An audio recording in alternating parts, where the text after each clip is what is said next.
Hi, you're watching Take Control, a feature where myself and others will appear at specific times to offer insight and details about the making of the film. So strap yourself in and enjoy. We wanted to start more or less where we left off. You know, seeing Brian and Dom the way that we know them, and that is they're car guys. They just love to race. And it's a bit of a setup, and then you realize what's really going on. This isn't just a mindless race. But Dom has always represented Mopar. He's always been domestic. Brian's always been more of the import guy, specifically the Skyline. We featured the 34 in Fast 2, and in Fast 5, we saw Brian in the R35, and it just wouldn't have been right to not bring this car to the movie once again. This is the first Skyline that's actually been available here in North America. The Skyline's been an iconic car. I know the fans have always been really excited about it. To bring it back again, going neck and neck with the Challenger, which is just so representative of Dom with the flex and the muscle car. We just had to do it. Señor O'Connor, por aquí rápido. It's okay, you're just in time.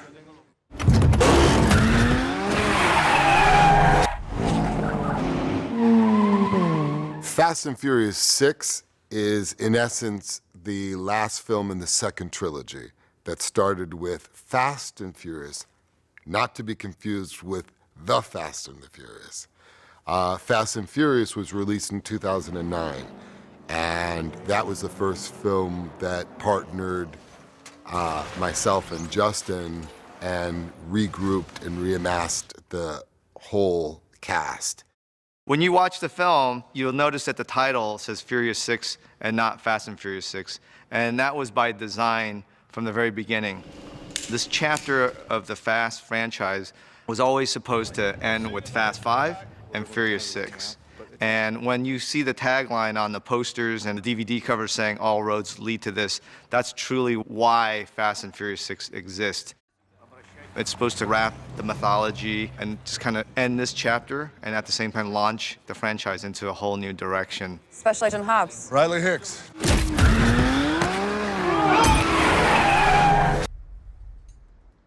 This is what 100 million buys? It wasn't that hard to find you, Toretto. I think anytime you have a scene with both Vin and Dwayne, you know it's something that is going to be memorable. Because I think with them, they both come with very iconic values. And it was important, I think, to set this film up where it's actually Hobbs that comes in to basically recruit Dom and his family. Essentially, Furious 6 is evolving not only the characters, but it's also taking this franchise into a new genre. And Hobbs is integral in coming in and bringing these characters and taking them to a new world. You see, he's gonna come voluntarily. As a matter of fact, he's gonna beg me. I very much like working with Dwayne Johnson. He plays Hobbs better than anyone could play Hobbs, and I think his Hobbs character is a real asset to the overall saga. A little anecdote, when Fast and Furious released in 2009 and broke records, the only person that called me from Hollywood was Dwayne Johnson to congratulate us on our success. Soon after that, someone on a social media site said to me that they would love to see Dwayne and I in a movie together. Initially, the role for Hobbs was envisioned for a Tommy Lee Jones type.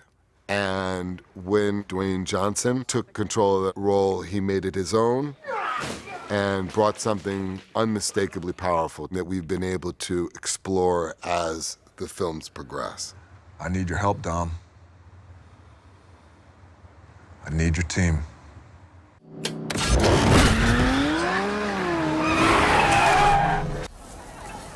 Nice. Fast and Furious, Fast 5, and Furious 6 exist in between Too Fast, Too Furious, and Tokyo Drift. When I talked to Vin, all the way back when I was making Tokyo Drift, it was about creating this mythology, his relationship with Han, and this theme of family and all the connections. That was to basically, we were going to explore that in 4, 5, and 6. And it was all going to lead and tie up to, you know, the first 3 films of the series. Tom?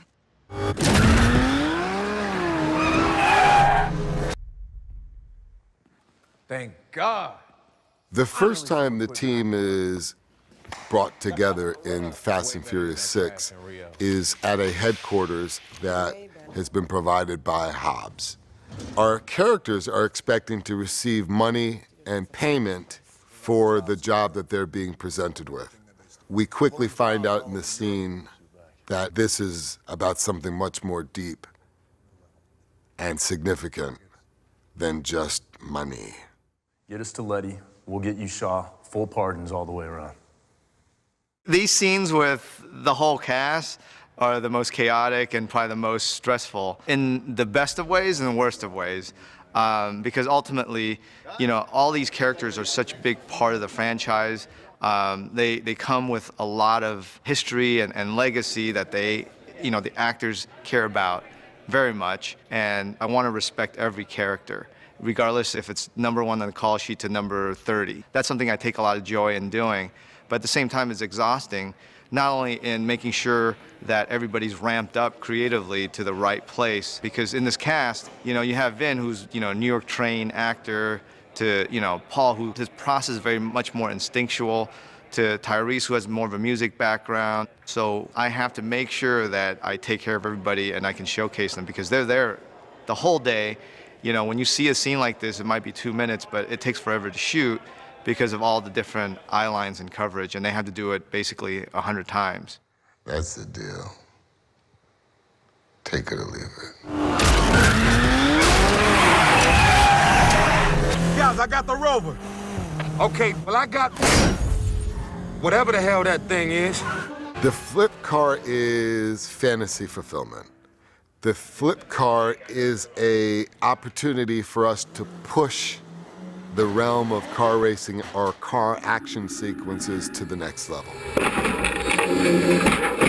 And we were very excited about introducing an original element in Fast and Furious 6 that you've never seen in any of the other Fast and Furious movies. When I was kind of developing the character of Shaw, I felt like this is a guy that's not going to be driving normal cars. He's actually going to be designing cars that is going to be for very specific purposes. And I like the idea of a car flipping another car. And I remember Dennis coming to me, and he had, I think, like a Mercedes SUV with a ramp that was on the roof that would come down. And I told him I liked the idea because it fits Shaw's character so well, but aesthetically it wasn't right. And I felt like when we were going to go to Europe, it had to be much more efficient. And I said, let's try to maybe use the F1 as inspiration. And he got it right away. Within 3 hours, he faxed me the new design. And that's basically what you see now in the movie. The thing I like about Dennis is he is the big cheese when it comes to all the cars that we bring into the movies. But he's also very hands-on because he's a fabricator. His background is off-road racing. So when I knew that Dennis was still on the job, I was like, all right, it's probably gonna be pretty cool. And obviously showing up, being that I'm such a car guy, I really want to understand and see what was going on, the R&D and everything that went into this thing. So when you wanted to steer front steering input in, like you would with a normal car, you just turn the steering wheel. But when you wanted to activate the rear wheels to initiate the real radical maneuvers that this car did, because I mean, it literally just can go from side to side from the four-wheel steering. It's actually a separate toggle. I mean, you're always at your best as a driver if you got 2 hands on the steering wheel. So now imagine initiating a drift and then with your second hand, literally trying to steer the rear wheels to direct the car at a more exacting angle. Quite frankly, I think it kicks ass.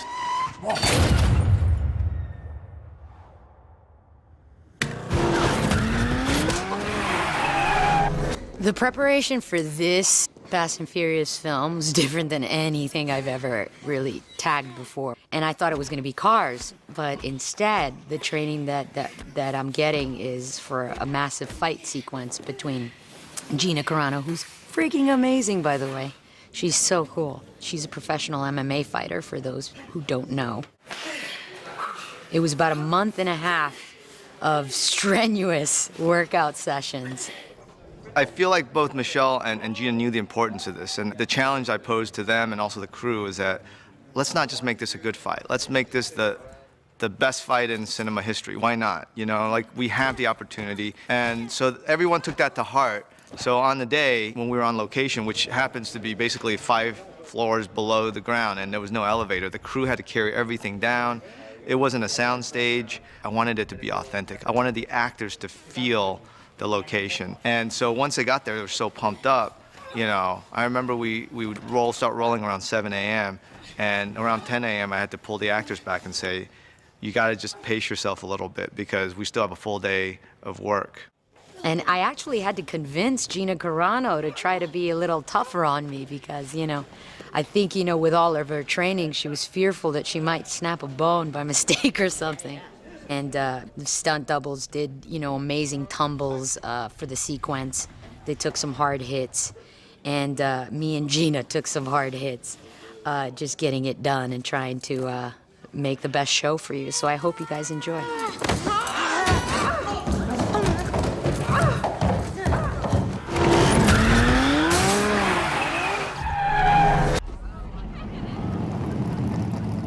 The idea of the Dom Letty race, it was to put Letty in a situation where she feels something familiar, but yet she can't remember anything. And at the same time, for Dom, it's about this dance that he does that ultimately proves enough for Letty to let her open herself up and to be able to let him in a little bit.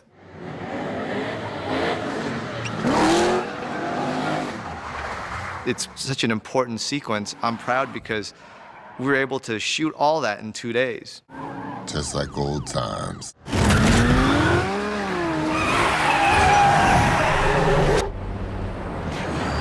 It's gotten to the point now where what haven't we done? But Justin thought, hey, you know, let's really up it. And then going international, we opened the doors to the big boys. Well, the big boys come with bigger and badder toys than we've ever played with before. And so Justin thought, let's bring a damn tank.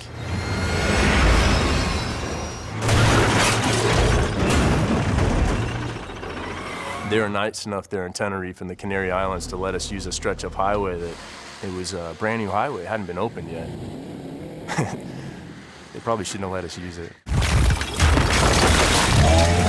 Ideally, I wanted the tank to basically be going down the street of London. And I had a whole sequence design where it came out of Piccadilly Circus and, you know, Dom and the crew was actually trying to take down the tank in the middle of London. Of course, we couldn't shoot it for real in Piccadilly. We were actually going to build Piccadilly very much like building Shibuya for Tokyo Drift. But ultimately, I decided to go with the highway because we have full control and everything was going to be practical. And more of the money could be on screen rather than using the money to build the sets. So the 78 Mark I Ford Escort, I remember day one when we walked in, I was with Tyrese and Luda and everybody, and they laughed at the car that I was given. And Chris said, oh man, they did you wrong. And I could see why you would say that.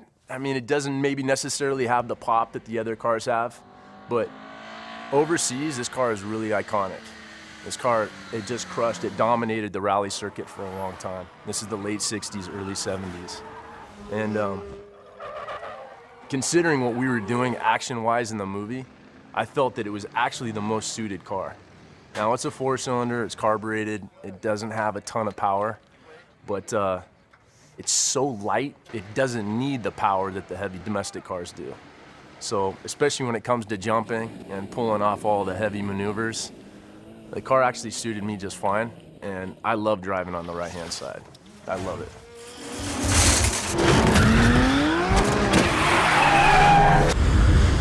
Now we got a big-ass plane to deal with.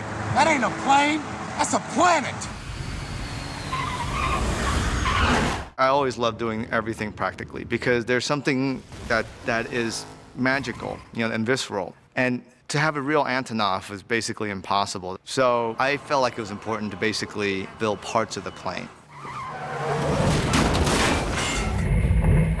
And it's funny because at the end of the day, if you really look at everything that we built the wheels, the base of Antonov, we had a fuselage set, we had a pilot set, we actually had wing sets.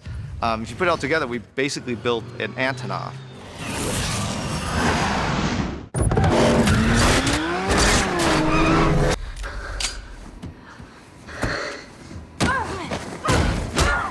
Everyone everyone's fight sequences came together pretty tight. And the reason was the fight coordinator. He didn't come in posturing like a lot of fight guys do. And then every guy in his team was the same guy. I mean, they're just super mellow, came in, they were all about being professional. And it wasn't about their fight in the movie. It was about how they can make the movie better with their fight scene. And a lot of what we got that actually ended up working really, really well was actually a mistake. But the mistakes worked so well because we knew the dance, just inside and out. We all got hit, we all got banged up, and nobody lost their shit, which I've seen happen a bunch in the past, so it was a really good experience.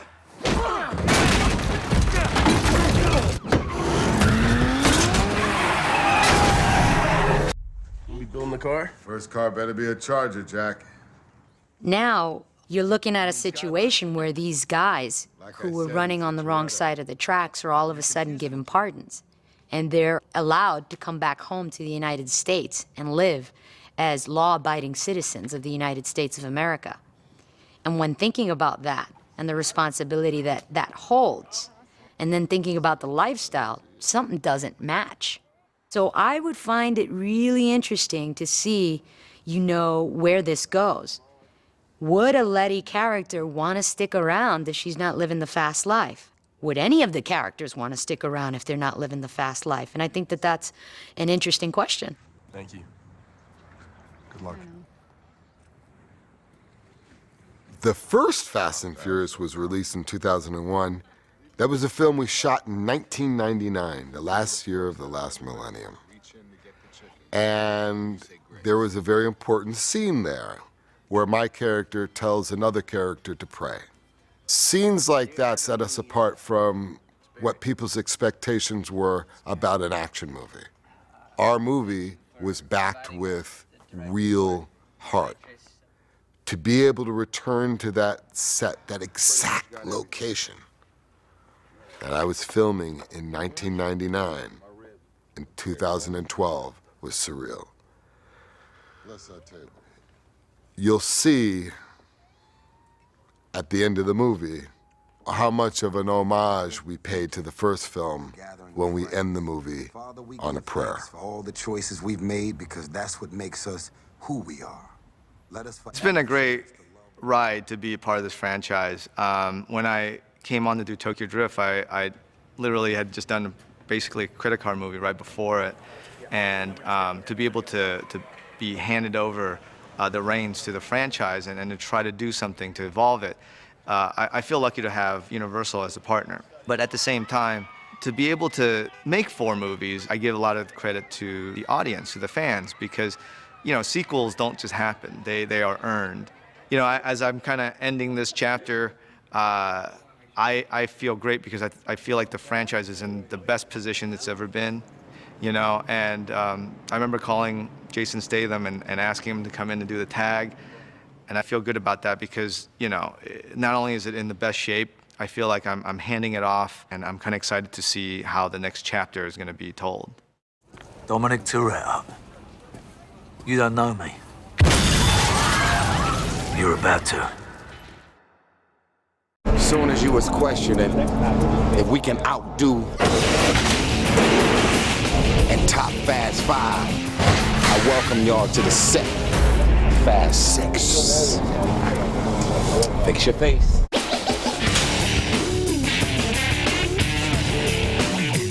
So when I did Fast 5, I thought that would probably be one of the biggest films that I would do in my career. To make it all connect and to be here now at the 6th one, it's a trip. It's a whole different level. With each success, you're left with this feeling, can we take this any bigger? Damn. Fast 5 got a lot of people excited, but this is even bigger. More wild, more fast, more furious. Damn. The cynical view is that, oh, you guys are successful, made a lot of money, so of course you're gonna make another one. And I wanted to make sure that we didn't come back for that reason. Because I wanted to make sure that we're gonna go on another journey, that it was gonna push it and take it to the next level. We have been promising going to Europe for quite some time. This is London, baby. There was actually a debate on whether we would go to Europe in 5 instead of Rio. But because we were planning for the trilogy, we knew that we could go to Europe in the 6th one. And that's exactly what we did. Welcome to London. Yeah, I love it. It's beautiful, man. I was going to bring my bathing suit. Yes. We've always had difficulties because of the ambition of the films. And London, it's one of the biggest cities in the world, and it's not known to really facilitate big action sequences, closing down streets. So it's really the scale of not only the action, but shooting through the Olympics, shooting through the Queen Jubilee. There was plenty of times we were very, very nervous along the way, like, how are we going to actually accomplish this? We had to have 2 of our heroes racing through the streets. There's obviously hundreds and hundreds of people that we couldn't get rid of. And all we could do was back them away from the sidewalk 5 feet, because we had these cars at high speeds racing. There was no room for error. And it wasn't easy. We had to really go in there, respect where we were at, and I'd convince them why it was valuable for us to be able to go into these locations and really get to explore it practically. But you get into the higher-ups in the city saying, we need these for this reason, and they go, you're gonna do what in our town with a tank?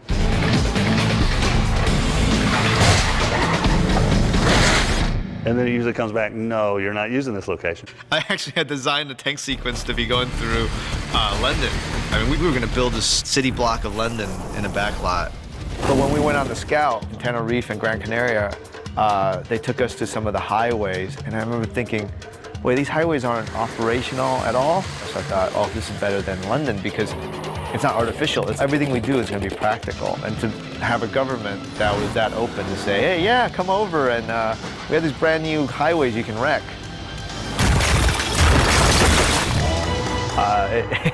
It made all the difference.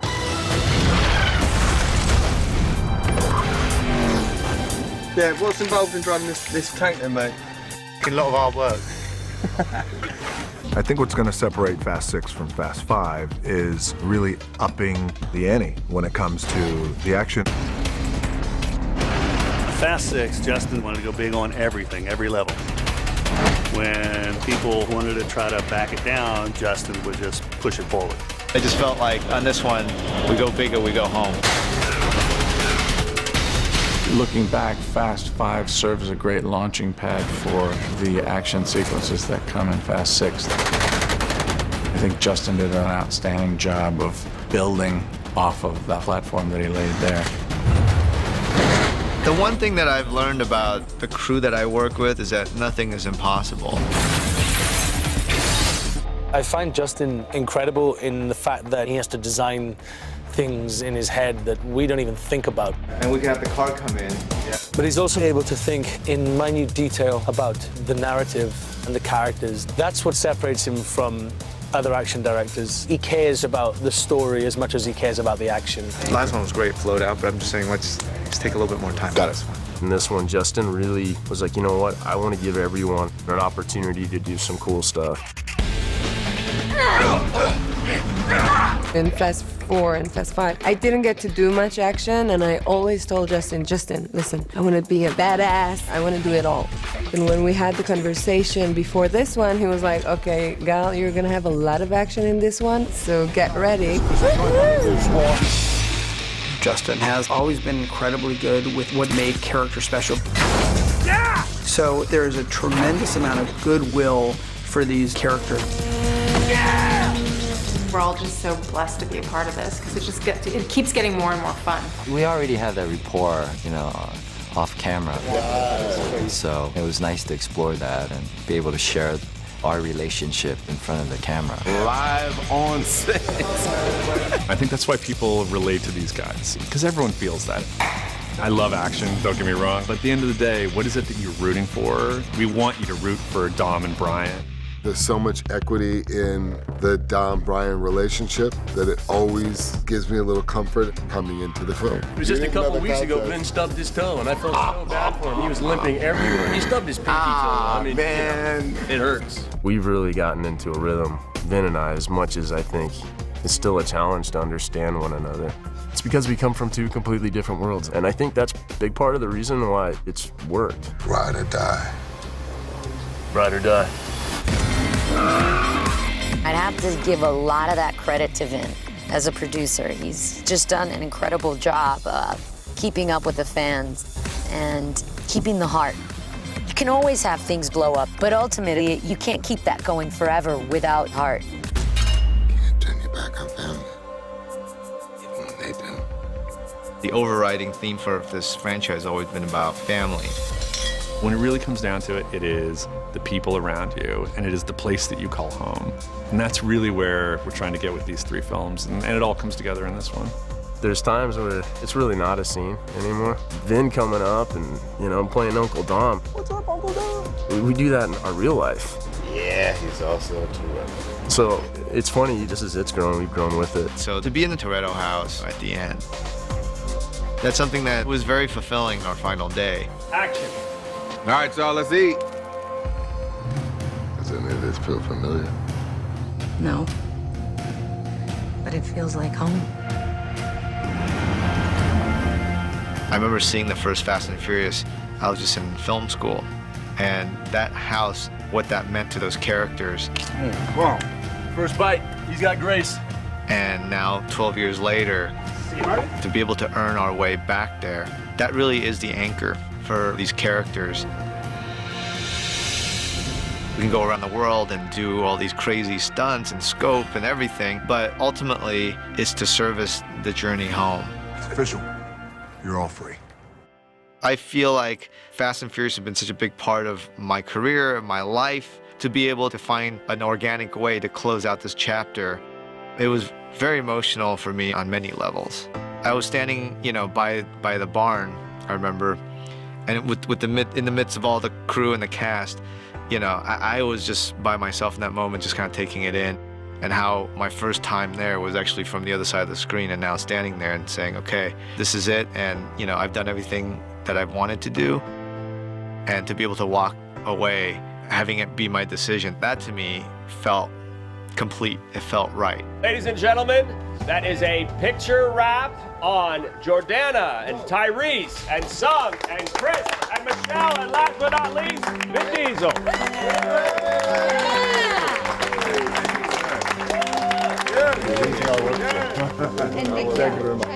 You'll be the next one, right? These characters, they're very far from where we first met them. My life started at the Toretto home. It was a very heavy day to be there, but it was a beautiful, beautiful way to end the trilogy. Oh, Typhoon. Oh, you got me, man. You got 7 and 8 in the book. Poor Paul, he has to work tomorrow. You guys, Fast 6. This has been a real one, guys. Fast 6, no one thought it was possible. I couldn't ask for a better way to end my watch of the franchise. Till next time. Till next time. The crew were after, they hit like thunder and disappear like smoke. You go in alone, you won't ever touch them. I need your help, Dom. I need your team. All right, Hobbs. You got the best crew in the world right here in front of you.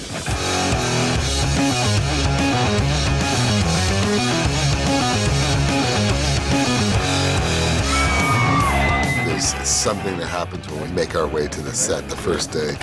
It always feels like we were just here a week ago. Crazy son of a bitch! You know this. What up, man? There's a great camaraderie that exists in front and behind the camera that makes these films what they are. Lens finders. So this is Fast and Furious. Somebody rehearse. All right, here we go. Slide, please. Let's roll. Camera. She's a mom now. She knows she needs to protect her baby, but she knows what's running through those boys' veins. And you can't keep them at home for too long. And if it's something as important as bringing a family member back, I think it's essential. Even though seemingly everything's cool and they're living a good life there in Tenerife, he's always walking around with a dark cloud. You know, they first hear what's going on. Brian doesn't want to see it or realize it because he doesn't want to disrupt what he has, because for once he feels like he has stability and he has a home. Brian, remember the second you go through those doors, everything changes. And to go and disturb that is just, don't mess with my life. Action! Now that we have a lot of family members back, I wanted to play with the idea of trust. It wasn't that hard to find you, Toretto. And so when we first see Hobbs on Dom's patio, he has a mission that he feels nobody else in the world can do. But you get the sense in the beginning of the movie that something's not right. You must miss home. And I don't know if it's Dom's connection to Letty that makes him feel a little uneasy at the top of the movie. The fact that Hobbs has to go to Dom is not only the last resort, but it's the best resort. And what got me excited to bring Hobbs back this time was the element of Dom and Hobbs actually working together. This should be interesting. At the end of Fast 5, Hobbs says to Dom on that bridge, Toretto, I'll see you soon. So when he shows up at the beginning of Fast 6, the audience have to be prepared for anything.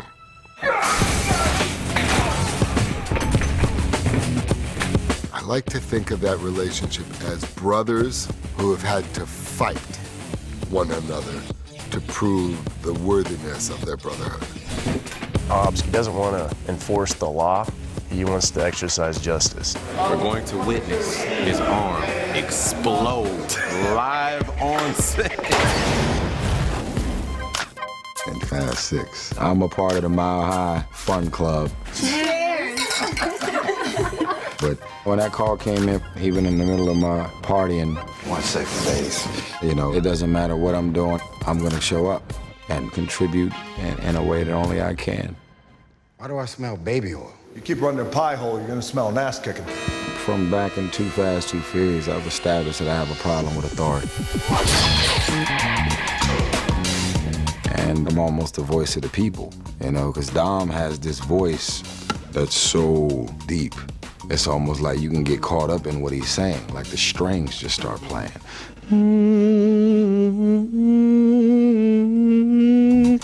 And then I come in like, look, man, you can have a deep voice all you want. I'm not having it. So now we work for the Hawk? Things changed. We're getting paid, right? We first end up with Tej in Costa Rica. He's around the Spanish women. He's still buying exotic and very expensive cars. God damn. That's serious business right there, man. And he's on the beach, he's having fun. Hello? But Tej understands that if Dom calls, he's always gonna make sure that he does what he needs to do. Thank God. Finally some equipment I can work with. Of course, he's still the tech guy, but you know, I started to get a little bit of action. Which is something I've been begging for quite some time. Yes. Yes, yes, yes. I've been working out hard the entire time we've been on set. You know, I would go to Vin's trailer to work out in his gym. You looking good, man. Thanks for your gym, my brother. Better make sure you get her a big rock, man, because she don't look like she'll be that easily impressed. And if it's not a big rock, it better be big somewhere else. You know what I'm talking about? That's why all your girlfriends wear so much bling, huh? Han is the guy that everybody wants to have a beer with. But when the older brother calls for help, Dom, we're on the first plane or the train to go join the family. Let's go. Giselle trusts Dom to make the call, and now is when he really needs them. So she'll do anything for him. In this one, she fights guys, she plays with a weapon.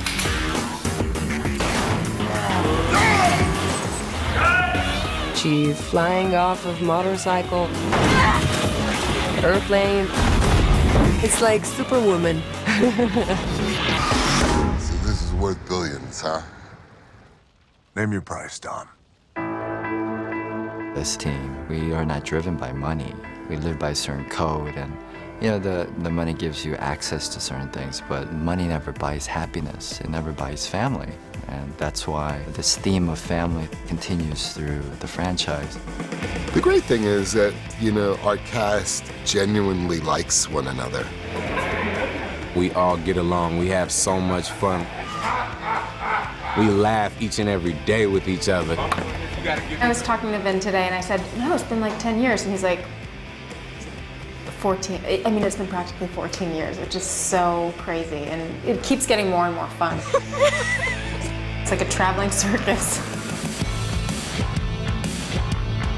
We've all been doing it for so long. When you run the course of 13 years, you grow with all of that. Everyone's got a little more pop, a little more strut to their step, and it's cool seeing that. We love each other and get along, and I'm very proud of that energy that has been created in this franchise. And the fact that everyone continues to come back, it's so damn cool. This behind the scenes shit is the movie right here. These are the moments. This was taken a week ago. It's impossible.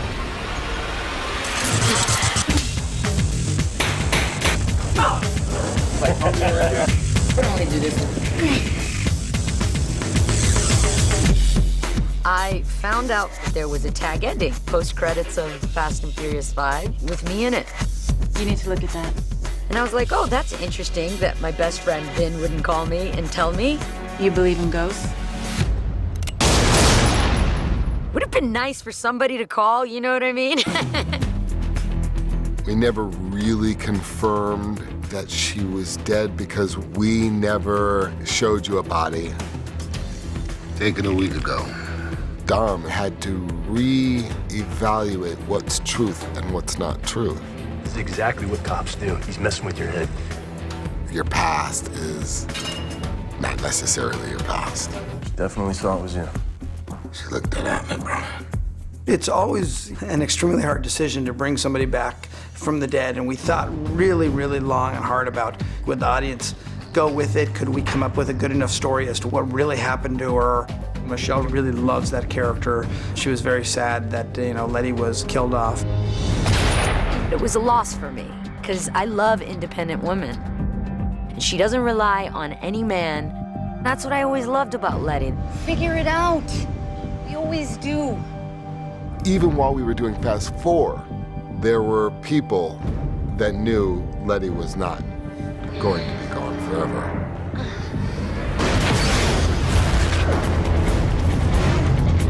Instead of shooting her in the head, I shot the car, and my assumption is that she's dead, but she made it out alive, so this is how Letty lives to see another day. She's got 9 lives, Letty. So you've met Mr. T? I'll knock you over. I'll kill you. And bring you back to life again. 2 movies later.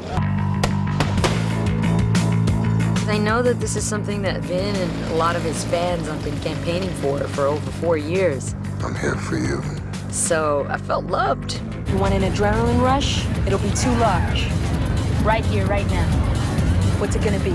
I kind of busted my butt to make the original Letty character have integrity, you know? And you fight for little things like not being your typical Latina girl or being true to the street credibility of something. And it actually pays off with fan nods, you know? You gonna give the rest of us the same speech when we go out? Can I take that one more time? Michelle takes a lot of pride in being Letty. I had many nights talking to Michelle about how we could bring this to screen. Okay. This is the guy I shot. You look happy. I don't remember him. That's bullshit. The device of the amnesia was always there to try to challenge Letty and in a way challenge Michelle to really not give in. You want me to cover it up from the top? I think Because I did give it a lot on the shock. Because if you saw that, then you would know, and you become vulnerable. Okay. Rod. Okay. At first, you know, through the script work, it was tough because a lot of times you would lose the integrity of a character with the memories. That girl you remember, it's not me. So I kind of have to remind people, you can lose memory, but there's something innate in a person. He's gone. Thanks. That's it? There has to be a level of integrity that's very Letty.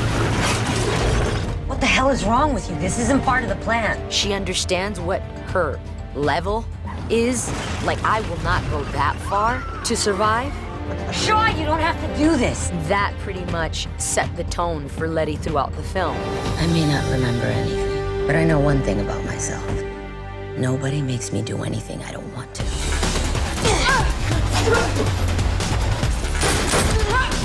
Yeah, that was all done, huh?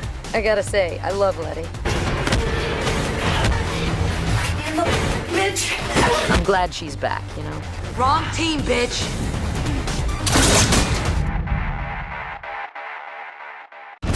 Our target's Owen Shaw, former Spec Ops soldier. I can reach out and break you whenever I want. I think what's going to separate Fast 6 is the introduction of a couple of badass new characters. It's been fun running with you, mate.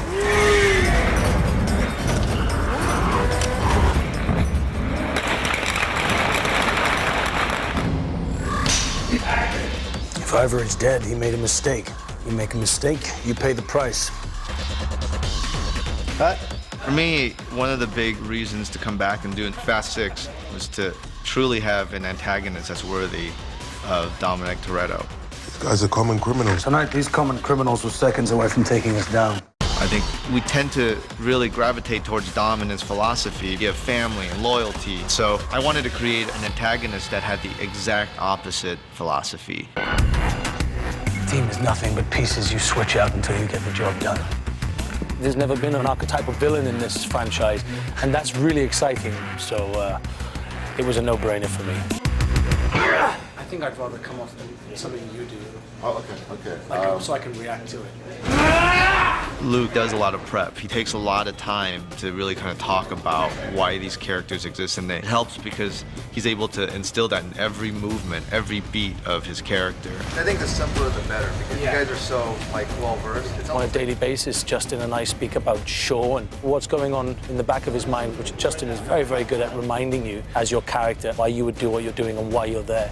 Get into their lives, into their minds, find their weaknesses, and we will exploit them. For Shaw, it's really about taking the emotion out of the job, and the fact that, I think in his mind, that's the ultimate move, because it makes him a sharper kind of chess player. This has got Shaw's name written all over it. We've got vantage points, multiple exits, subways, highways, and storm drains. And when you keep that up, I'm going to be out of a job. Hobbs has a new partner, Riley, and the actress Gina Carano is everything that Riley is. She's beautiful, and she was a trailblazer for women's MMA. She's a badass. It's pretty exciting to be a part of Fast 6. I think I've gotten really lucky. It's only my second film. And Justin has been really great and works with me wonderfully. You see how you see Letty? Yeah. Run through right there? Or are you going to go out?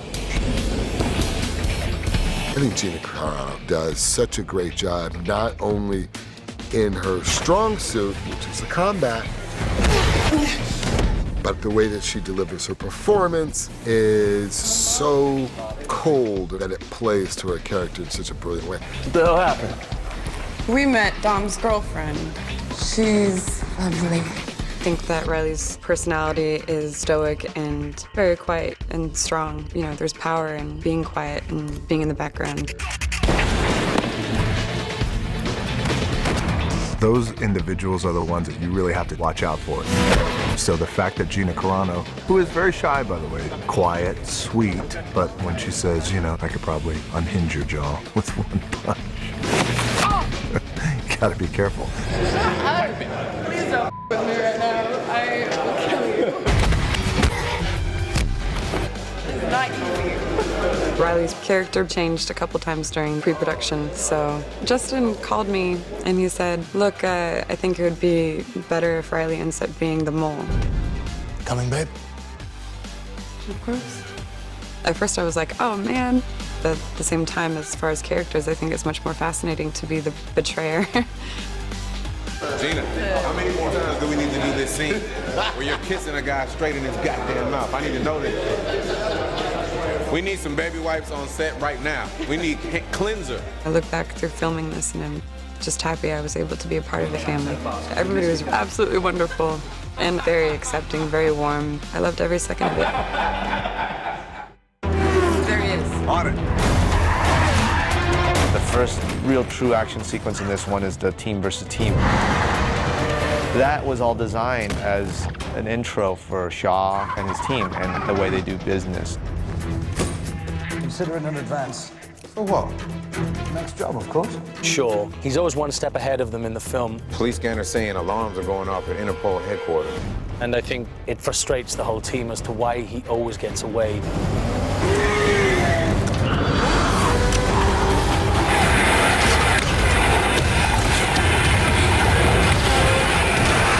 I think the idea is also you want to start selling the implosion. You want to go getting sucked in. Gotcha. And then you go to the wide. Yeah. It's about telling the story of Shaw. This is a big intro of this catastrophe happening right behind him. Shaw breaks free, and he just comes head on the police. Dom, Brian, and the rest of the guys are all chasing him. On a movie like Fast 6, we want to make it a little grander, a little bigger. So Justin comes up with these ideas. Then I was going to do a dolly shot here, so you can see all the pop, pop, pop, pop, pop, pop, pop. Right. We talk about them, and we come up with these pretty incredible sequences. It's really difficult to get a city to give you any length of street where you're going to say to them, yes, we're going to be flipping cars and driving at high speed every night for the next 3 weeks. Most cities are going to say, no. We tried so many roads all over London because the Olympics were in town. They weren't going to shut down roads. They didn't want cars being flipped over like that onto their roads. And then Glasgow finally said, okay, you can do it. We got lucky with Glasgow. They let us do some pretty crazy stunts.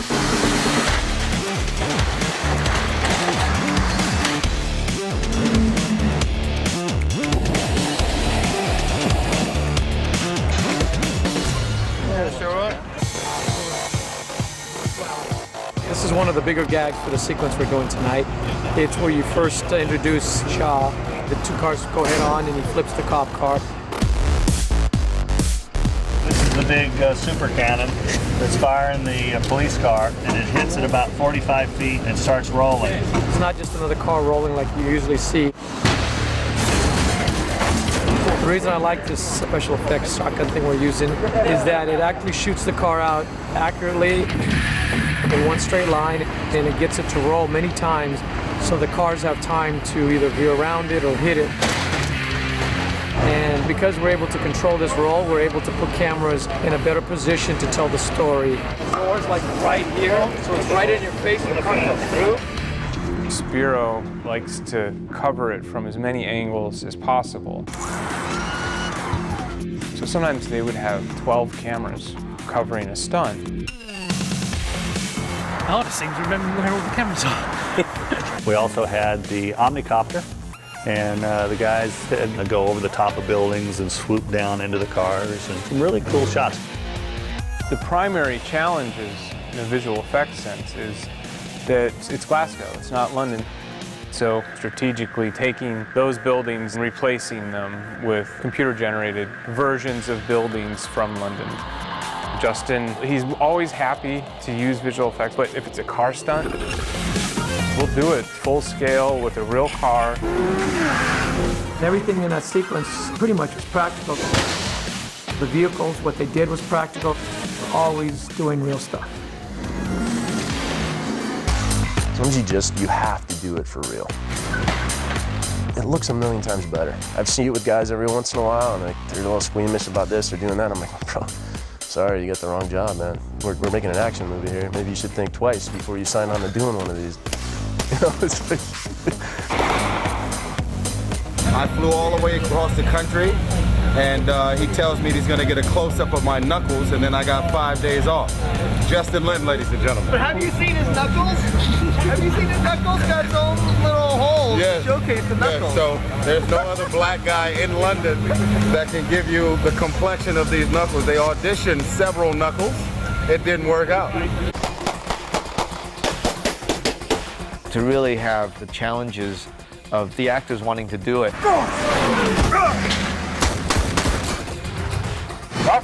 Nailed it. That to me is a good sign that we're always pushing the boundary. Yeah, it feels better. The Rock actually jumps out of a moving car and lands on top of the flip car. That was a pretty tricky thing to get this Rock, who's actually probably bigger than the flip car himself. We've got drivers that are absolutely phenomenal drivers. Really, just go. Let's go.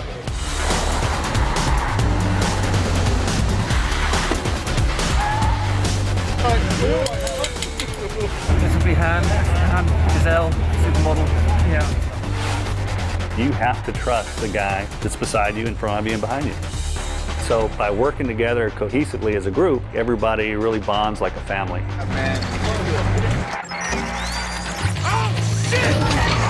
Andy Gillett said, let's do something different instead of flipping a car down the street. So I talked about maybe going to a building, and I went to Justin, told Justin, and so he liked the idea, but then of course it was a big budget thing because it was never in the script, and he fought for it, and it barely made it in. Let's go in there with him. Yeah, Be right here. As he looks. The thing I've learned about doing Fast and Furious franchise, never limit yourself. You shoot for the moon, literally, and only good stuff will come out of it. We did the first take, which he didn't get in, but we got a good lead up to it. When you can in a car, you can't really be perfect on it, precise. You get the best drivers, you get the great effects guys, and they put you in a situation to be close, but there's a lot of variables. And then the second take, he went through, and it ended up being perfect. Okay, let's do it. 3, 2, 1, action.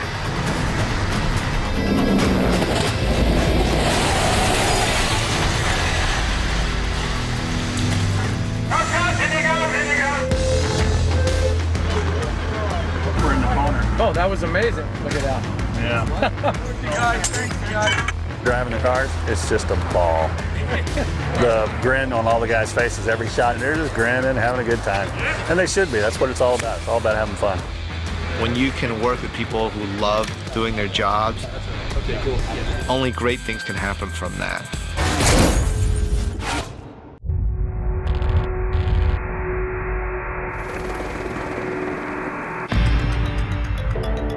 Going into Fast 6, they had this idea of, whoa, what if we put these guys up against a tank?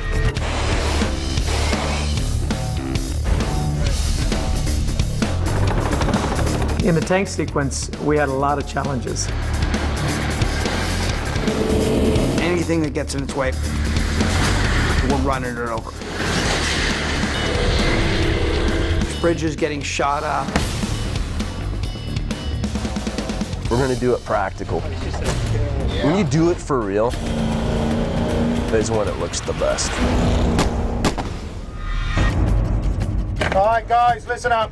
We have a center divider that's 100 feet long. It took about 2.5 seconds from when it hit the wall on this side till it exit on this side. You're gonna be crossing over to see the tank go through. Boom, boom, boom.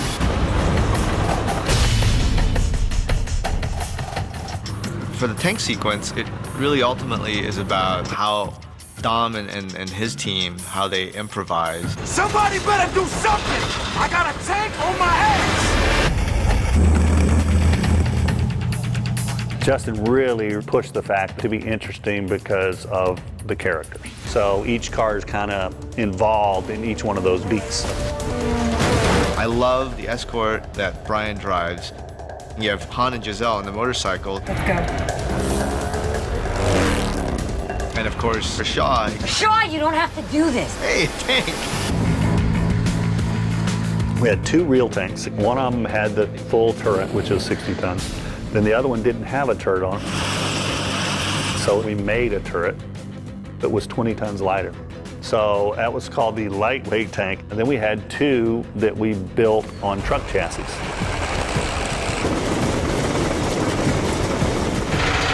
Just with a little bit of revving, so you know I'm gonna have to start shouting now. But we ended up using the real tank 90% of the time. There's no substitute for it. Just the feel of it rolling down the street. Roman sequence, that was a hairy stunt for the guy jumping across. 6 feet behind him, there's a tank that's gonna suck that car under. We had an overhead wire rig on our stunt double. Once you land, try to look, that way so we don't see your face, But we had to give him enough room that he could jump to Brian's car. So we get it all up to speed, 3, 2, 1, now. He jumped it, sucked under that car in a heartbeat. There's nothing left. Nothing left. Yeah. And then the tank gets smart and actually shoots down an overpass, which blocks everybody. We had lightweight materials, Oasis cork, lightweight plaster. We built it up in sections and we had to surround our explosives with water to give it a bigger blast. I have the effects guy just holding a piece of fake concrete. And when the cars get to a certain point, I call the cue to drop it. It came down in a big lump and I couldn't see. And I ended up doing a little jump through there and through flames. So we were just driving blind. Just like all the rest of the stunts we do. Close our eyes when we do them anyway.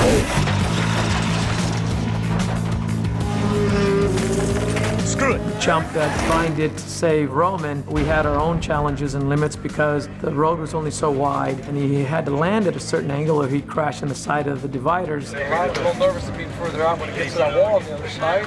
I talked to Justin about it and he was adamant about, I don't want this to look like a normal car jump. I want it to be messy. It's not a normal looking jump.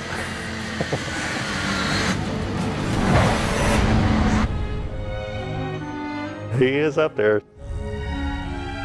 Hit nice and skipped, and just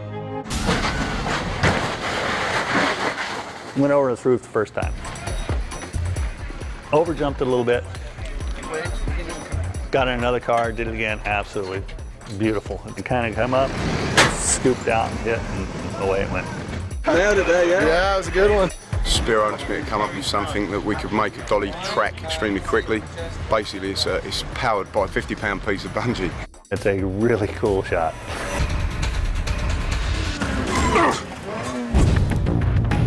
Flipping the tank was challenging. We originally were told we're not going to flip it. And just days before it was time to do it, one of the tests worked really well. I sat down with our department and we came up with some methods of putting a concrete lower substructure in so you still get the bounce up and over, but not so much dirt that it's just going to slow the tank down. Lightweight tank, they towed it in at speed, hit the railing and blew the rear end up and over the front end and pancaked upside down. Once you're here, I just needed something to hold on to. Just like, really? This thing is slippery. A freaking tank, dude. Flipping over. Stop it. I was holding my breath a lot. It's real people flying, real cars crashing.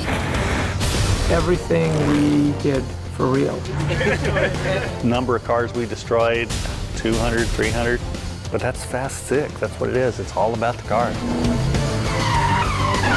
It's all about the heroes saving the day.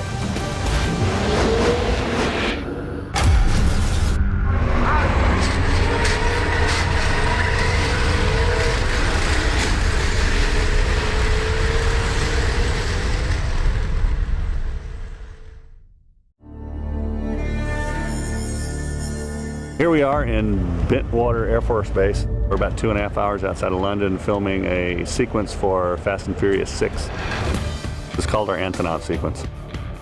and it's getting dark, and we'll be filming all night for the next 3 weeks. The great thing about Fast 6 is that the scope has gotten bigger. That's how crazy we are. Ride or die. Ride or die. The Antonov sequence, I'd never done anything close to that scale. It was the ultimate challenge. Basically designed 7 action sequences that's happening all at once. The finale of this movie is something that we had talked about having in the 2 previous films, but we didn't know how to actually make it happen. So when we started to talk about 6, we pulled out the previs and we started working with it to see how we could actually make it fit into this film. We're supposed to be on a runway with this Antonov, which is a massive airplane with a wingspan bigger than a football field. And a lot of obstacles with cars being lifted off the ground and people fighting on them. And Justin's very, very picky on things looking real. I need to start looking over, or else I don't buy it. You know? I felt it was important to have something practical to always play with. So we basically built our own Antonov. We had the wheels built with the fuselage. We built some wings. We built the engine. And we built a system whereby we could tow it down the runway at up to about 30, 35 miles an hour, using a big 6-wheel, 500 horsepower turbocharged truck. It's massive, big. And then I think we had like 6 cars working at the same time to shoot that sequence. You can watch Andy with all the drivers and they're mapping out every shot first on the ground and rehearsing them. Ben, you're just going to come in, you're going to make your turn. You guys got to go off the edge of his camera. I was doubling Han, so we had to do quite a bit with the vehicle. We do like a very low-speed rehearsal, but then when you do it on the day, everything's different because the cars are approaching at different speeds. And then we had to do this at night, so every run had to have semis with lights going. We could light the runway, but you couldn't light from the airplane because we didn't have an airplane. So they built these lighting rigs on trucks that would move with us for the sequence as the lighting grid. And so the runway became very busy with this massive Antonov going down the center of the runway with lighting trucks following you at speed, 6 stunt cars slamming into each other. Pull away, you start to get away, Steve, and he comes right back in and slams you, and you guys hold. We've got to be aware of not going under the wheels of the plane. The other drivers, we have to make sure that they're not too far ahead of a wheel, because if you pitch them the wrong way, they get run over. You have to be very aware of everything that's going on around you.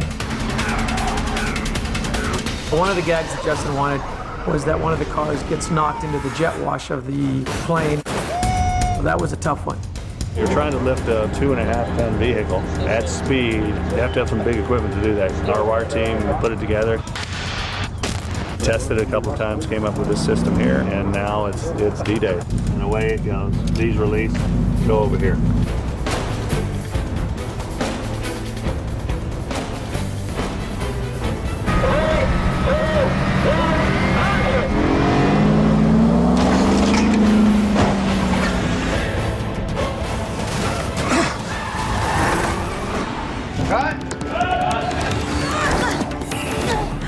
And it's not just the designing for cars, but there's stunts.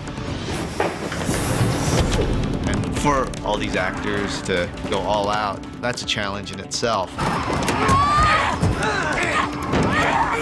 I had a harness on. They put cables all around me, everywhere, and I was hanging off on the car. It was very cool, very different from what I expected. And then we had these motion bases where we could take a vehicle and put our actors in it, and then either through hand controls or through pre-programmed digital computer controls, we could move the car and shake it and put them at crazy angles and give it the right sort of dynamics so that our actors in the car were reacting to real-world physics. When we did the plane crashing, that was pretty tricky. We had to get 12 cameras set up, and they all had to be at the right spot, and it was a huge deal. Justin wanted to know what it would take to build a rig that we could drag down a runway as fast as possible on fire at full scale. And in an incredibly short period of time, they built this amazing steel rig that was then rigged with all kinds of propane jets and kerosene pots to create these incredible explosions.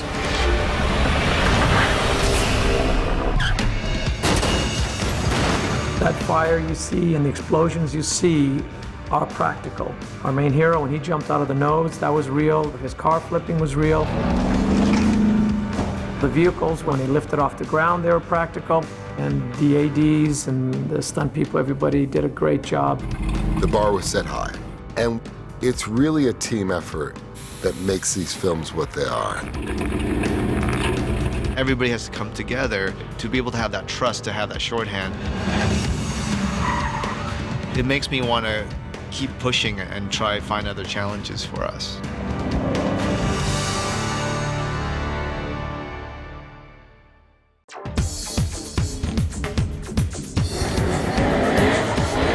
It's important for us as a saga whose roots lie in illegal streetcar racing to keep that essence alive. That's why I got into this business. I thought it would be so cool to do these things that, you know, if you did it in real life, it'd be against the law. But the purpose of that Piccadilly race really leads up to kind of the heart of the movie. And for the scene between Dom and Letty to work, he had to earn that time with her. So that race was everything. Is that how they do it in London? We do like to imagine and create the tuner bills. But my favorite part about that tuner bill is where it leads. Let's do it. Your funeral. Dom and Letty racing around Piccadilly Circus.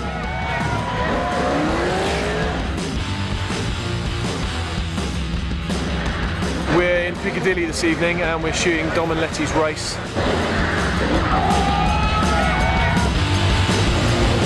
So you want to make sure you get me out here before the car, so I meet him here. We planned it for several days ahead of time. We were there weeks before, even months before. So everybody knew where they were going to be, when they were going to be there. One more rehearsal. Full rehearsal, ready? There was no room for error. Not only because they couldn't destroy any of the area, which is one of the most sacred areas in London, but also because you had hundreds of real people that were not stunt people.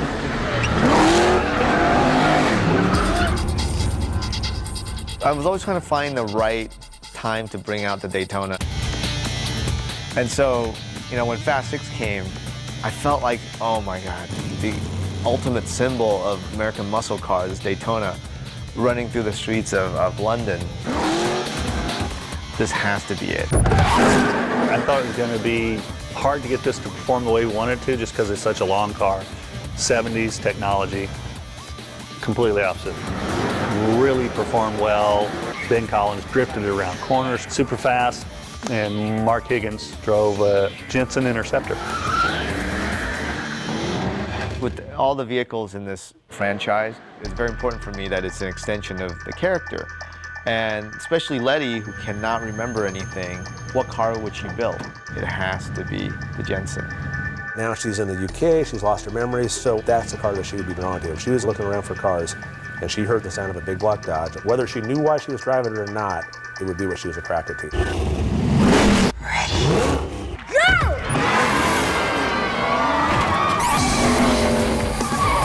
It was a difficult shoot in the fact that we could do one run, then it'd be about a 20 or 30-minute break to get all the traffic through. When they said the road is closed, you had enough time to get the cars to take off and get from A to B, and that was all you had. It was one of our toughest days of the whole shoot, but one of the most satisfying.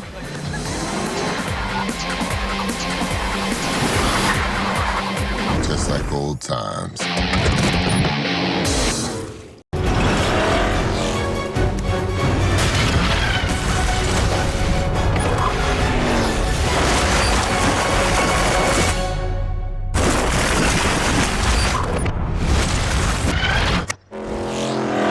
When the rear of that car gets to them two markers there, bang. Yep.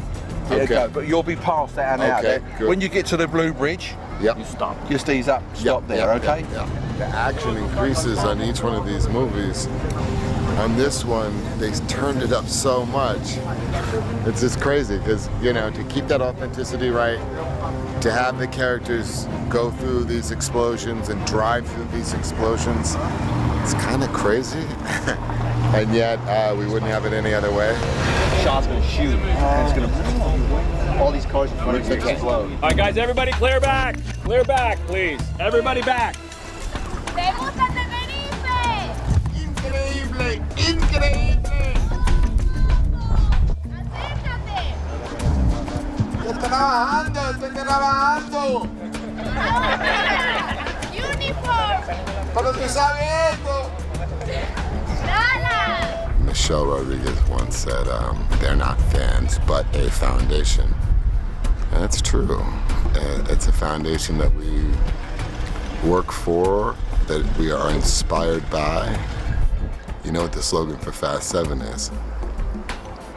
If you didn't see Fast 4, 5, and 6, you're not invited.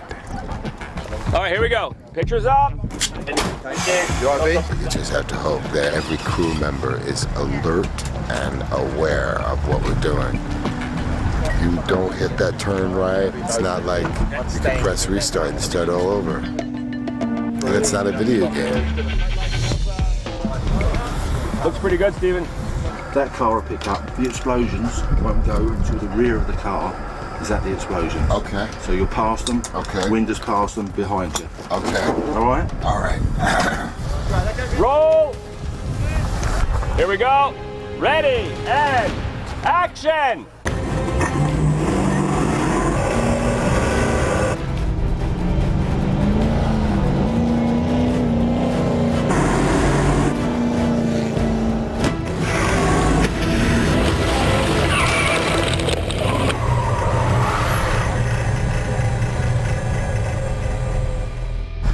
Just adding some more smoke because I don't think there was enough smoke.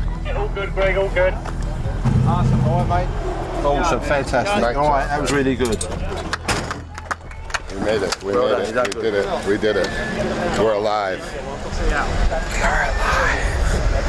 And you know what that means if we're alive? Fast 7. Fast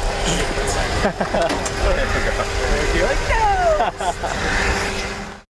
Let's go for it, guys. All right. Hi, I'm Dennis McCarthy, picture car coordinator for Fast 6. And I can assure you in this one, you will not be disappointed.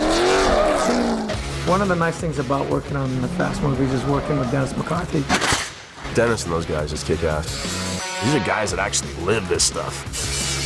Our cars are our babies in this.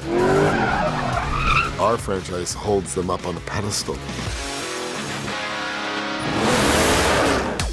In the Fast and Furious film, we start with our shop, a bunch of tools, a lot of mechanics, a bunch of equipment, and a ton of steel. And we try to make the cars as durable, as exciting, and as fast as possible. Brian, he's driving the Skyline again in the beginning. He'll always be a Skyline guy. It's kind of like what I drive at home. I like him too, so it works. The driving's extraordinary. There's not a lot of room for error. But beyond having great action, we have such a mythology going between the characters, between the cars. You got some serious balls, man. I've been told. Lettice Jensen was a great find. I remember talking to Dennis and saying, is there something that's kind of European, but at its core, it's American? Ready?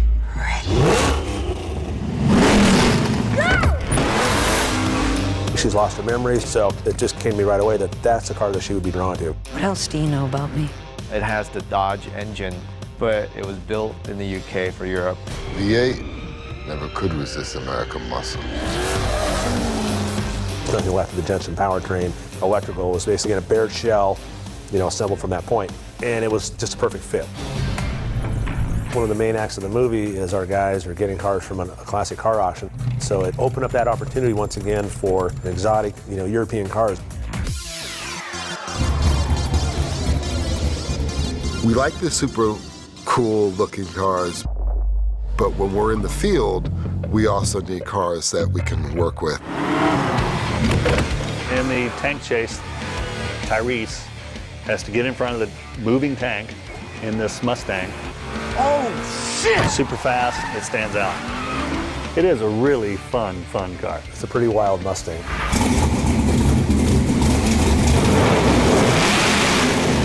Yes! Yes! Yes! Giddy up, boy! We never did use the actual $700,000 hero car for those stunts. We kept that car safe. It's one of those cars that's just tweaked in all the right places. Car's wider, just a stance in it.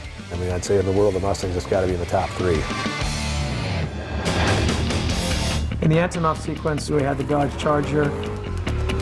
There's times we had to have wet down. We had explosions. And then we pick the rear ends up, tie them together. Yeah, that's a great shot. And we tore this thing up. But you couldn't hurt it. The Charger just keeps on rolling.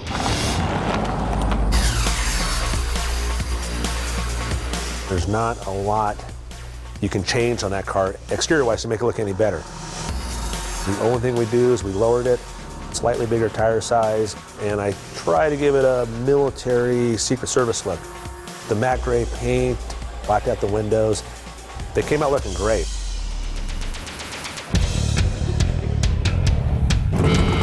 The Dodge Daytona is a car that I've been trying to get into these movies for a while. It's just one of those cars that's just so over the top. Okay, and stop. It's a 1970 Dodge Daytona, which was a basic car that Chrysler built for NASCAR. 1969, it came out mid-season. 1970, it was a championship winner. After that, they outlawed the car. That's too fast. There's something very similar to Dom and his past. We all know that he never made it to the pro racing. And they banned me from the tracks for life. And in a sick way, in the same way that Dom was banned from the racetrack, so was this Daytona.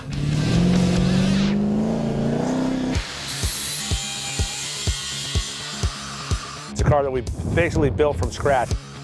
We start with a junk car, we strip it down to the bare shell. We've taken about 10 inches out of the length. The whole car has been lowered. The rear wing and the back's come down about a foot, just so it looks more proportional. We had a completely custom exhaust system made by MagnaFlow, where the exhaust actually comes up through the back seat, where the back seat would be, and there's 2 mufflers, and there's an X-pipe under the car, and then the tips come out the side.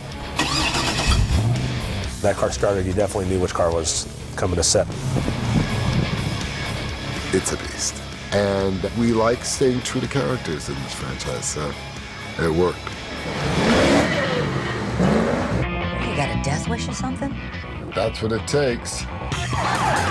Once again, we had cars with a whole bunch of horsepower that would burn rubber.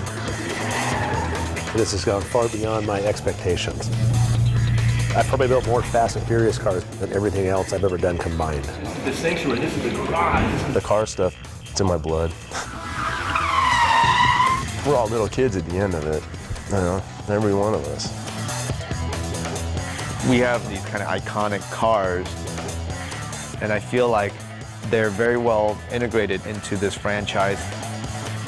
I couldn't ask for anything better.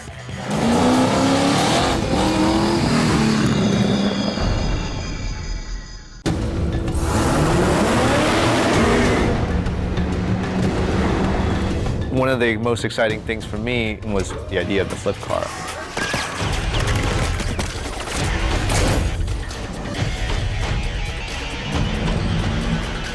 When I saw the flip car for the first time, it just reminded me how this franchise comes up with new ideas of cars.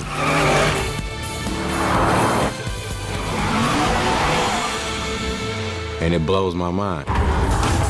Justin called me early on. I said, I want something that's, going to run head-on into vehicles and launch them into the air. Which is, it's a great idea. It came really from the design of who Shaw is. Good news is, you swap out a bad part, everything runs smooth as silk again. He is someone that will go right into the middle of a storm and demolish everything in its way. We needed something that even our heroes couldn't stop right away. And so when you saw this thing, it was like, what the heck, you know, this thing can't hurt me. And next thing you know, this thing's flipping 5 police cars in a matter of 15 seconds. When I first heard about the flip car, I always had this thing in my mind, like, what is it really gonna do? How are we really gonna do this? And then Dennis McCarthy went out and built an incredible car. So this is what we refer to as our ramp car. This car is probably the most labor-intensive car that we have. It's basically built from scratch. Pretty much anywhere you look at this car, it's definitely unique. What we've done on this one was put rear steering on it. So now it has front steering and rear steering, all controlled by the pilot. And when you turn the rear steer, they can what we call crab sideways. Instead of like a normal car that turns, we can crab. The 4-wheel steering is unbelievable. The way they did it was just something else. I mean, structurally, that thing is so sound. Dennis and those guys just kick ass. And it's sort of roughly based on a Formula 1 car, so it's very low to the ground. It has a very sort of wedge shape, huge tires, 8 exhausts, the noisiest thing I've ever heard in my life. The noise that it makes is like having a T-Rex open his mouth right behind you. That's what it sounds like. Justin had a very clear vision of his stunts, which required a lot of test time, which was great for us because we spent 4 or 5 racetrack days with all those ramp cars. I was just doing practice out here, see how fast we can do 180s by using both front and rear. You can get out of control really easy with the rear steering and not being able to get it back to center. So it takes a driver with precise skills to drive it smoothly. Hi, I'm Mark and I'm the driver of this car. Quite a beast to drive. I've been asked a few times to compare the vehicle to anything I've driven before, and a great little toy. There is nothing like it.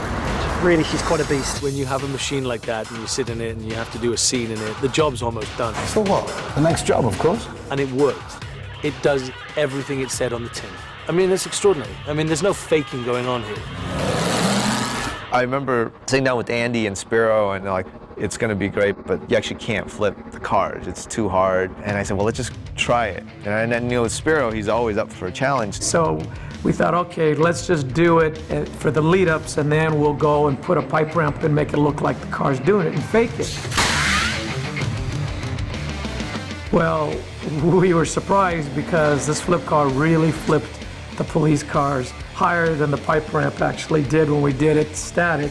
So the footage in the movie is actually from the flip car going head-on with the other police cars. And I remember, I think 3 in the morning, getting a call from Spiro, and he's like, it worked, you know, and nobody expected it to work.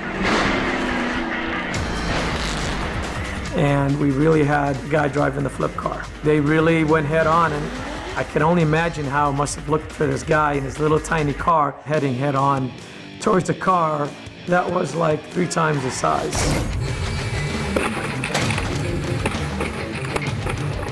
Thumbs up. I heard it looked good. I had my eyes shut. When Justin saw the results of what we were able to do, it called me up and goes, I want you to add more police cars, flip more police cars, crash more police cars. That was pretty fun. That was part of the joy of coming up with an idea and seeing it being executed perfectly, even beyond our expectation.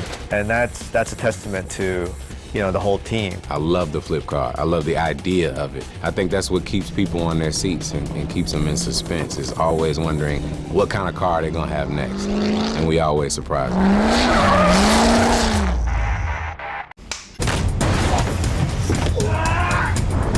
We knew going into 6 that what we didn't want to do was try to compete with this groundbreaking fight in Fast 5. I know we'll never duplicate that, but I felt like we could actually top ourselves in a way that other characters can have their moments. And through that, you see a lot of different fights.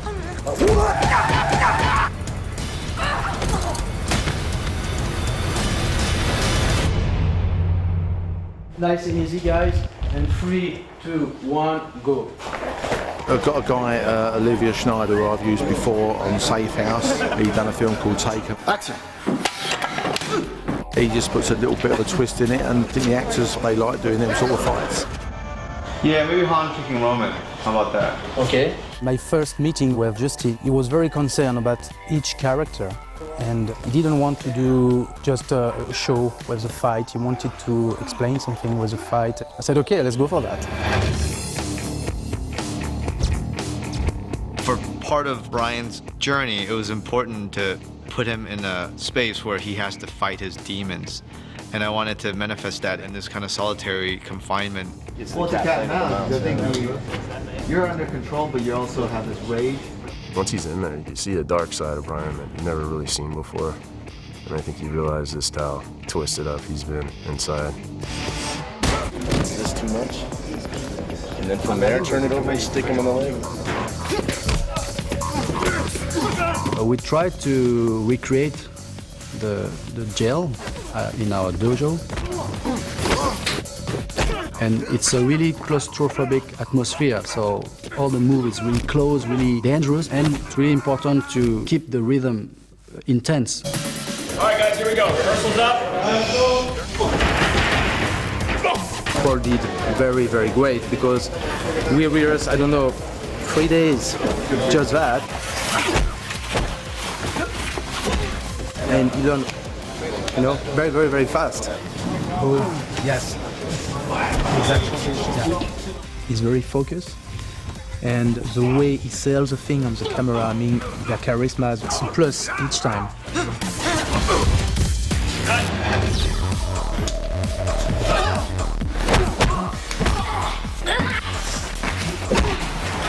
When we decided to bring Gina Carano into this franchise, it was a mandate to basically create the most memorable female fight in the history of cinema.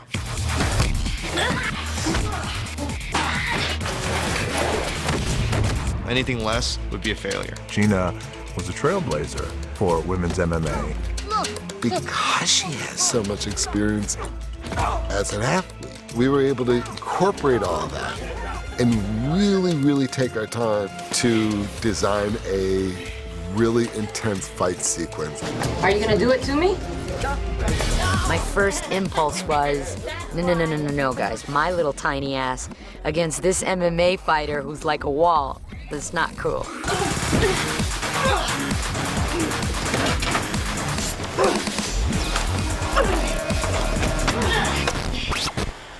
But we wanted to make it as real as possible.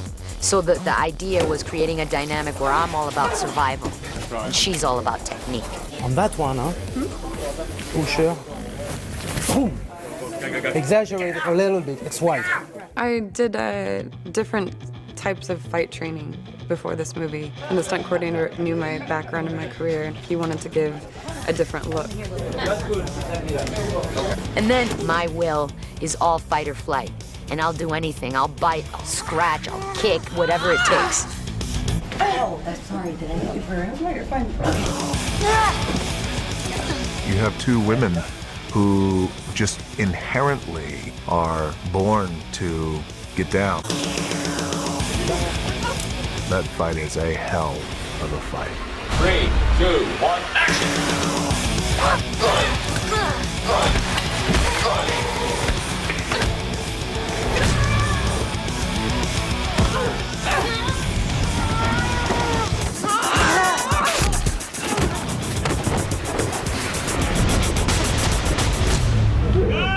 What'd you say about my mama?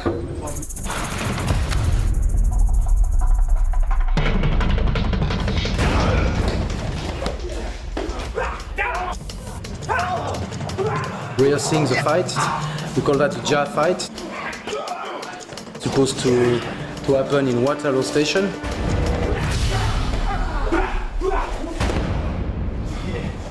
On paper, it almost looked like a throwaway fight. But I didn't want it to be that. I wanted to make sure that tonally it's about these two guys really being overmatched by this other professional fighter. Ja is one of the villains team which is really good in martial art. The choreography, the basic of Olivia is Wing Chun. If you're a soldier, you're Wing Chun. It's not beauty. You're fast. You're fast. You do it very tactical and effective kind of move. It's one of the first time when I shot the real sword, it was too fast for me. When I tried to follow him with the camera, he's very, very fast. Joe is unbelievable. I would always tell him to like take it easy, but he was going 110% all the time. But even though it's a fight, there's so many good character moments that we get a little humor out of it.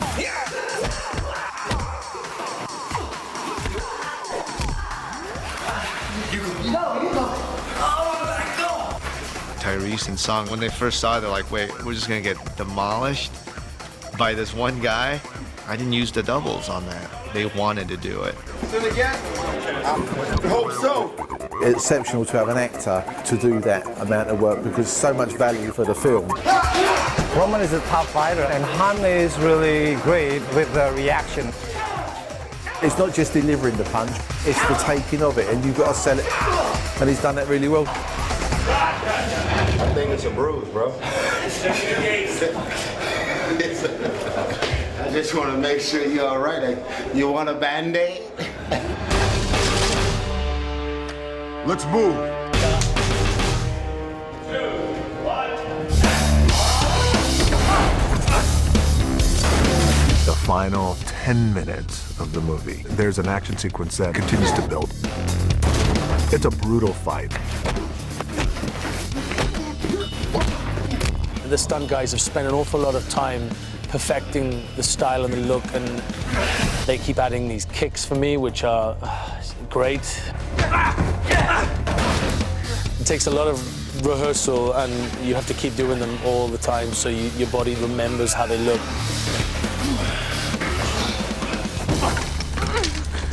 But you can't just fight shock, so we have to introduce somebody else, so it's 2-on-2. And they had found an individual who is a massive man. His name is Kim, a former pro bodybuilder. He was a hell of an opponent.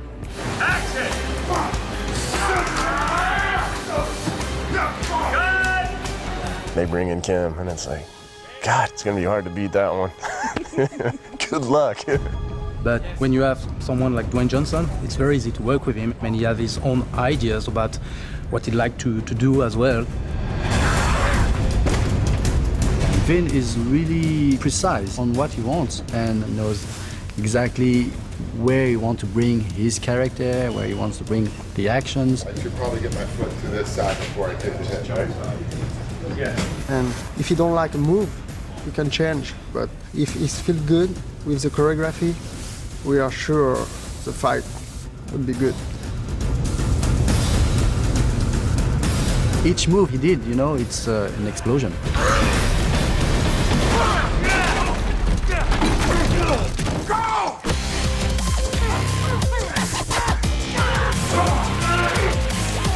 I think Fast and the Furious 6 is just Fast and the Furious 5 on steroids. I really think that Justin took it to the next level of excitement. I enjoyed working with Olivier and his stunt team. We all went at it, and once again, good guys win. All these actors to be thrown into 14 fights. It was very difficult, but I think everybody wanted to come with their A game. And that's all I can ask for. Medic!